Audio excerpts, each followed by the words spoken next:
What is up, everybody? Sean Sheehan back here for another edition of the Sheehan Show, and I am joined today by the number 4 ranked women's featherweight in Bellator, Leah McCourt, before her massive People's Main event against Sinead Kavanagh at Bellator Dublin. BJJ black belt as well, Leah, since the last time I spoke to you. Congratulations on that. How are you today? Thank you. Yeah, I'm good, thanks. Now, I suppose, look, this, as I said, they're the People's Main event. Everyone's looking forward to this fight, I think, more than any of the other fight, even arguably the championship fight in the main event. Now, before we get into all of that, surely this is the time Stormzy comes over to Dublin. Surely, it has to be. Sean, I was pretty sure you said that you would work on that as well. Like, I'm working on it behind the scenes, so I know when I fight for the title in Belfast, he'll 100% be there. Yeah, he has to. Everyone needs, if they're watching this video, tag Storms. I don't think he's on Twitter, actually. That's the only thing. Do you know what? I was told he was meant to be at Bellator London. He had like reserved tickets, and I was like, and he didn't show up. I was like, oh, could have been my chance. It would have been perfect. Pull him in the post-fight interview and get him in there. That's the way to do it. But yeah, one day, I'm sure. It's funny, so just we're kind of talking about that and talking about maybe getting the people to walk you in and all this. You put out the other day that you had no manager, and I think a lot of people maybe were kind of maybe not shocked per se, but also like, well, Leah's done pretty well in your career. You're always doing stuff with the BBC, and obviously you're working with as a fighter with Bellator, but also in the commentary box or in the analysis desk. For you yourself, not having a manager and still achieving everything, how proud are you of that, first of all? And what does that show to other people about like the necessity for managers in MMA? Yeah, I suppose when I look back, I definitely am proud because I've had to make a lot of decisions, like the right decisions at the right time in my career. And I've had great opportunities, I think, through working with the BBC and working with Bellator and getting that opportunity to present, during the pandemic. Obviously I had major shoulder surgery and couldn't fight, so I was kind of like, if you need me to do anything, let me know. And they said, right, you have to do like 12 hours of live TV, so that was crazy. And yeah, I suppose I think I do understand why some people may need managers, but I think a lot of people are more than capable of looking after their own careers and themselves as well. Is it kind of one of those things where, especially on the way up, maybe like if, obviously you're at a higher level now, so maybe it's a little bit different, but on the way up, like it's not easy, I'm sure, to get fights and stuff, but if you're in a big gym in Ireland or in the UK and stuff, you're going to get on Bellator or Cage Warriors or something like that, and it's more important maybe to get the fights and that and do the rest yourself and get interviews yourself and things like that. Is that kind of the way you saw it as well? Well, especially, as a female, and we couldn't really get a lot of fights, and we were coming up in amateur, and I was really fortunate to be in like the first kind of IMAF tournaments, the Europeans in Birmingham and then Vegas later the next year. So I was able to get like 6 amateur fights in a year, whereas obviously it's so easy for the guys to go out and do that every other weekend if they want to, and they should be doing that, whereas I had to raise money to go away and fight. And it was always the fighting that was the most important, was getting the experience and getting time in the cage. And then kind of I then I was offered to either side with BAM or Cage Wars after I went and won that. So it wasn't like I had those credentials as an amateur to be approached by the bigger shows, if you know what I mean. It wasn't like I was just some like, and not that anybody, but just like I had the kind of fighting experience that they wanted to have me on their show. I think you definitely, the fights and your record, it should be more important than like managers or anything like who knows who or anything like that. And the opportunities as well, like as you've shown, are there, and if you're in a place to get them, you will get them. On the IMAFs as well, obviously, we had the big tournament there only last week or 2 weeks ago. Do you look back on that fondly? And is that something, let's say if you're training people or people in your gym coming up as an amateur, is that something you tell people to do or tell people to avoid? It seems like it's getting way more popular now and people are really enjoying it. Yeah, like I look back at IMAFs, like some of the best times in my life. I remember like as the amateur, I was fighting. It was in the year they had it in Las Vegas, and it was part of the UFC 200 Expo, and we were doing like the UFC 200 weigh-ins, and all the fighters were around the cages, and Chris Weidman like at the actual event. So the year we had it, we were really fortunate that it was in that kind of the buzz of Vegas and Fight Week, and we were down around the different gyms in Vegas, and the level even back then, I remember watching some of the guys and girls and being like, wow, like the amateurs are so talented, and they're there, they've paid to be there, they're just animals, like they're not getting paid, they're not getting really much promotion unless they're winning and putting on good performances. So like definitely the experience is priceless, and the fact that and those fighters as well, I don't know if people don't talk about it, are getting up and making weight every day. They don't just make weight once. They have, like, I had to make weight every single day, and so you're getting up at like 5 or 6 to do baths, to make weight, and then go and fight, and it's like definitely like I would say it's the toughest tournament in the world. It's like definitely. Yeah, it's definitely a good way, especially for, as you said, female fighters as well. It's tough to get fights and to get, maybe able to get trained in the space of a couple of weeks is maybe a godsend. Speaking about the weight cut there, you put something up recently on Instagram saying this was the week I almost died with the weight cut coming up to the last one.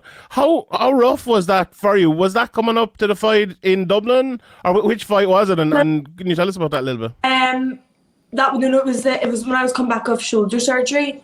Oh. And I was fighting in America, in Connecticut, and I was just so, like, I like looking back, I don't know how, I literally was thinking this the other day, I don't know how I had the balls to walk in the cage after what happened to me that week and then fight.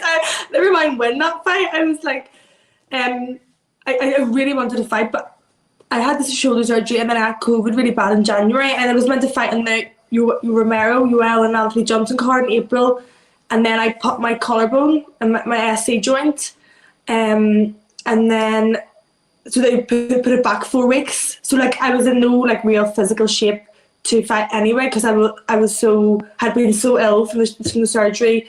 Like it was major shoulder surgery. Like my surgeon said my shoulder was like that of someone twice my age. It was out of place. It was like so much wrong with it, and it took a lot of time to recover. And then I had to pop my SC joint, then done my knee in. Then Fight Week, we didn't know whether my corner team could come to America. Like there was just so much surrounding it, and then never mind the actual Fight Week and what happens in the weight cut and stuff. It was just everything that could have went wrong. But it just gives testament to believing in myself, because I just was like, if I get through those cage doors, I'll be able to fight. But I'll definitely take better care of myself, and not just like I always in my head say. Mm-hmm. No matter what situation you're in or how you're feeling, there's an opportunity to win. There will always be an opportunity to win. And you have to believe that, no matter who you're up against or where you're fighting or what's happened. But that time in particular was, I definitely wasn't looking after myself. With the 145 pound weight class though, like it's a tough one, because at least some people, when they're at, I suppose you on the way up, you were probably thinking, how am I going to get down to 135, because that was kind of the only show in town for a good while. But now thankfully Bellator especially have a good 145 pound weight class. Will you be able to keep going? I know you're still young, and when you get older, everyone naturally, fighters especially, go up in weight classes. It's not really an option unless you go to PFL to do that. Is 145 something you're going to be able to do kind of long term and keep doing? Yeah, no, 145, like it's I'm a big girl, a big frame. I've trained my life. It's hard, and it is tough to get down to. But I fought in Cage Wars like 135. I fought Manon Buffero, who's in the UFC now, at 135. So I know I can get down, and I would love to maybe go to 135 again someday. But I definitely, 145 is good for me. You spoke there as well about your corner team coming over, and everyone kind of knows for the last one you were back with Team Torres, and all those in your corner, and obviously Owen Roddy had been in your corner before. Are you still training in both gyms, or is it all Team Torres now? What was the situation there? Yeah, it was just during the pandemic. Obviously, there was a lot of, like, the gyms were closed and the gyms were open. 1 week they were open, 1 week they were closed. There was different rules up here. There was different rules down there. I'm in the middle of this, so I was recovering from shoulder surgery, and I had Isabella on my own trying to homeschool. So a lot of it was when I went into that last fight, in May in Connecticut with Janae Harding, I knew things weren't right. I was so pushed physically and mentally from doing like 4-hour drives, looking after Isabella, like coming back, trying to do sessions at night time. Like physically, it was taking its toll on me. I was totally burnt out, like in every way. And Seb actually called me in and was like, he's always been my coach. He's always been my like a really good mentor to me and very helpful in my life. And he said, you can't keep doing what you're doing. You are doing too much. You're doing everything. You're training way too much, and you're putting so much stress on yourself. If you keep doing this, you're gonna ruin everything. And kind of sat down and had a chat with him and just thought, you know what, I think like it's definitely the right decision to make, to start doing more training back home, because I'm getting a lot more mat time rather than 4 hours on the roads. I'm getting 2 hours extra on the mats a day, But obviously I was down with the boy. Scott Harvey from Charleston is going to be in my corner. Ryan Carson, one of my best friends, like Dave Fogarty, all the guys in there, and even Owen has been so amazing to me. So it was really for my own for me to peak. I couldn't keep doing what I was doing. I was just going to flatline or just burn out. So I had to change something. And it just seemed to be the right kind of time to do it. I've learned so much from Owen. I'll definitely be back down and stuff, but just the main kind of training is with Seb at the minute. Yeah, that's I saw a lot of people are kind of asking that, I suppose, because of obviously the connection between SBG Charlestown on Roddy's gym and SBG HQ, where obviously Sinead Kavanagh, your next opponent, is going to be training out of. And I know you've trained together in the past a little bit. How much actually have you trained together? Was it a case of like you were training week in, week out, or was it just the odd time? Or what way was it? It was for that Cage Warriors fight I was talking about. I asked Sinead would she come over and help me spar to get some, because I know she's a good striker. I was finding a good striker, and she come over and help me. I can't even remember how many times, a few times, and we've done a bit of grappling together and at different times. But like it's like most of people in Ireland, we all cross train and train together, and she really helped me out in that camp, and I really respect her. And I did her corner in Israel. I whenever we were at Bellator before, and was so happy to see her do so well, and I've always supported her. So like there's no issue between me and her, and there never will be. And I think so much of Sinead, and I think it's an honour that we are where we are and we're getting to do this, and it's just I think it's going to be a great night for everybody. It's nothing but positive. I can't wait. Yeah, I can't wait. It was weird because both of you kind of said, "Oh, we always expected this to happen," and I was like, "I never expected it to happen." It came from me completely out of the blue. Was it something like, even maybe not from that time when you were training before your Cage Warriors fight, but the fact when, say, the Bellator rankings even came out, maybe when was it, a year, 18 months ago, and you both quickly were towards the top of the rankings. For you, was from that point, was it a fight that you thought was inevitable, even though, we rarely see an Irish versus Irish fight, and we've never seen it at this level with two ranked people? Yeah, no, to be honest, it was a bit of a surprise whenever Bellator asked me. Mm-hmm. And more so, I would have said before, I would only ever really fought Sinead for the title, but if you look at the division, there's not that many, top girls, and Sinead's one of the top in the division. And obviously, because of my win streak, I'm ranked high as well. And logistically, we're still in the middle of a pandemic. It's not like we can just jump from one country to the next. There's risks of flying American fighters over here, or the team are vaccinated. I just thought logistically it's going to be the safest fight to have, because we're both going to show up and fight and get paid a lot of money. So, and we both, I wanted to fight on this date, and just thought, why not? Yeah. Yeah, I definitely think it's maybe the shocking fight of the week, but also the one that I think everyone is looking forward to. I think like the co-main event, everyone's obviously going to be looking forward to Peter Queally fighting, but the Kane Musa fight is not. I think a lot of people are hoping for maybe a Benson Henderson or a Primus or someone like that after he just fought for the title. But it'd still be a good fight. And in the main event, no Irish people in it. So your fight, I feel like, is the big fight that everyone's looking forward to. And I think I speak for everyone in Ireland when I say we're looking forward to. The matchup though, like everyone's kind of talking about it. You know, you just got your black belt. You're the grappler. She's, you know, and what is it, a 5-time national Irish boxing champion, striker versus grappler. You know, as someone who's kind of trained with her, and you know, she's trained with you as well. Do you think it's going to be that? Like, is this a case of if it's on the feet, she's going to win? If it's on the ground, you're going to win? Or do you think like you can beat her on the feet as well if it stays there? And maybe how good do you think she is on the ground as well? You know, I suppose with that. No. It's so hard. Like, I never like talk about what's going to happen in fights, because it's like who knows? You know, one shot can change a fight, or you can go out and I don't know. But I do think, yeah, definitely a striker versus grappler. But Sinead's like, she's no slouch in the ground either. I've trained with her, grappled with her. She's one of the people when you're on the round, or you're on the mat, you're doing rounds. You know they're giving 100%. Like, they don't turn up to get half-assed training sessions, and that's people I love. I love people like Sinead, and I think she really is a true fighter, and everything about her is so real, and like she'll give 100%. And I think, you know, you can say that I always do, and like we both will leave everything in there. 100%. I think it's great. Like, I remember a time when we were talking about Norman Park versus Paul Redmond, and a lot of people in the Irish scene were like, no, we don't want that fight. And I was like, why? They're two very good fighters. It's a good matchup. And I remember saying at the time that, like, when people are happy to see those matchups, Irish MMA will have come a long way. And I think we've come a long way now, you know, between everyone seems to be a bit shocked. You know, we were all a bit shocked, but I think everyone's a little bit happy, very happy to see us. So I'm looking forward to a couple of things before I let you go, and I really appreciate the time.